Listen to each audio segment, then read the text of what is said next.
और सीधे लेके चलते आपको गुजरात के भुज, जहां पर मुख्यमंत्री योगी आदित्यनाथ बीजेपी प्रत्याशियों के लिए प्रचार करते हुए नजर आ रहे हैं, लोगों को संबोधित कर रहे हैं।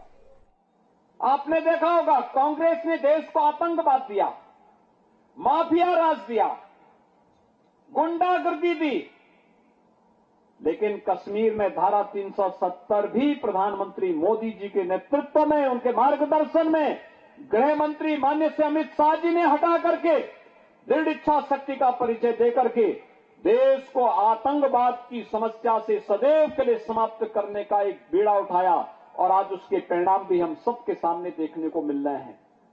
भाइयों बहनों, इस सदी की सबसे बड़ी महामारी के दौरान भी आपने देखा होगा देश के प्रत्येक नागरिक के लिए उसके अनुरूप योजनाओं को बनाना,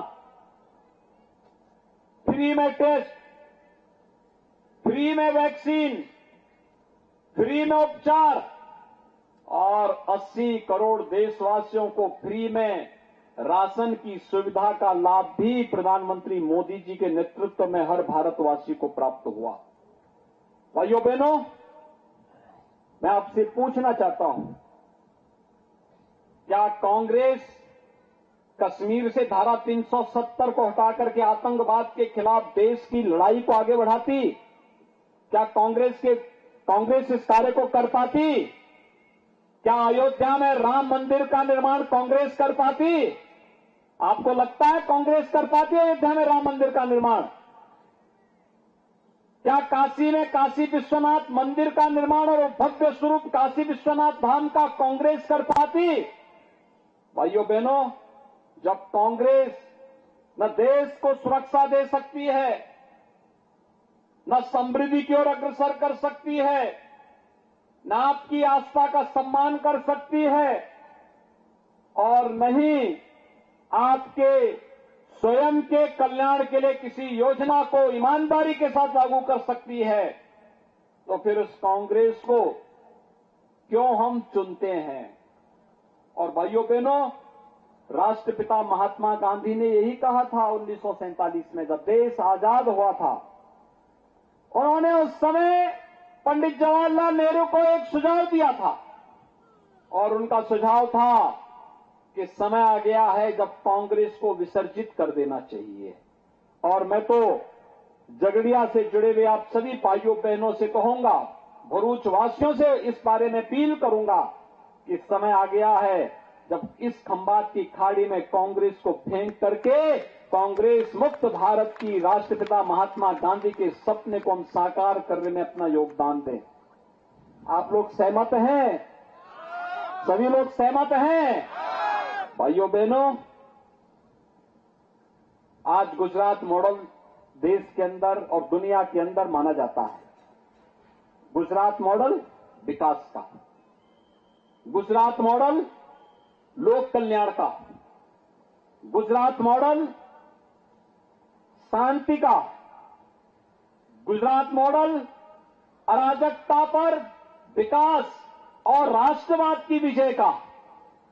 इस मॉडल को हमें जन जन तक पहुंचा करके पूरे देश और दुनिया के सामने पहुंचाना है और इस देश से हर गुजरातवासी को गौरव की अनुभूति होनी चाहिए। और मैं आप सबसे अपील करने के लिए आया हूं कि भाइयों बहनों, झगड़िया के सभी मतदाता भाइयों बहनों से, सभी भरूच के मतदाता भाइयों बहनों से मैं अपील करूंगा कि भारतीय जनता पार्टी के जितने भी इस क्षेत्र में, जितने भी इस जनपद में विधानसभा सीट हैं, उन सभी सीटों के बारे में हमें सोचना चाहिए।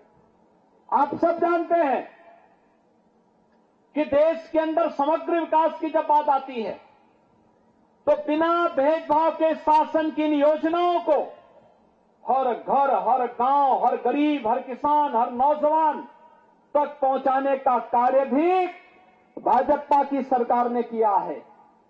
अभी 15 नवंबर को हम लोगों ने देखा होगा, इस देश ने जनजातीय गौरव दिवस मनाया है।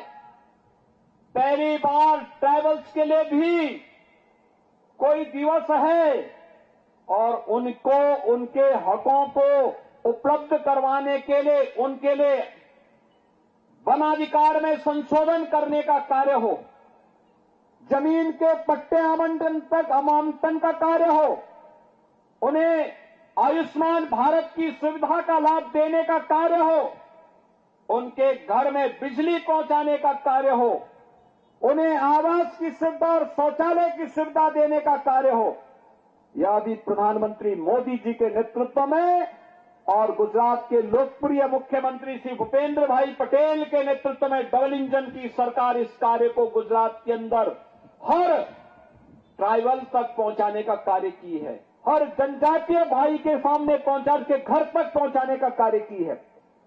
जनजातीय गौरव दिवस 15 नवंबर की तिथि को महान स्वतंत्रता संग्राम सेनानी भगवान बिरसा मुंडा की स्मृतियों को ताजा बनाए रखने के लिए इस गौरव दिवस का आयोजन प्रधानमंत्री मोदी जी ने ही किया था और वही कार्यक्रम आज देश के अंदर हर एक क्षेत्र में इस कार्यक्रम को आगे बढ़ाने का कार्य हो रहा है।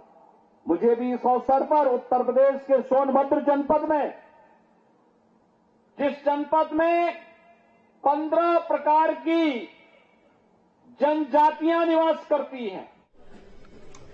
तो गुजरात के रण में सीएम योगी ने कांग्रेस पर जमकर निशाना साधा है और सीएम योगी ने कांग्रेस आपकी आस्था का सम्मान नहीं कर रही है। मुख्यमंत्री योगी आदित्यनाथ ने निशाना साधा है कांग्रेस पर। 3 जनसभाएं आज उनकी गुजरात में हो रही हैं, जहां पर बीजेपी प्रत्याशी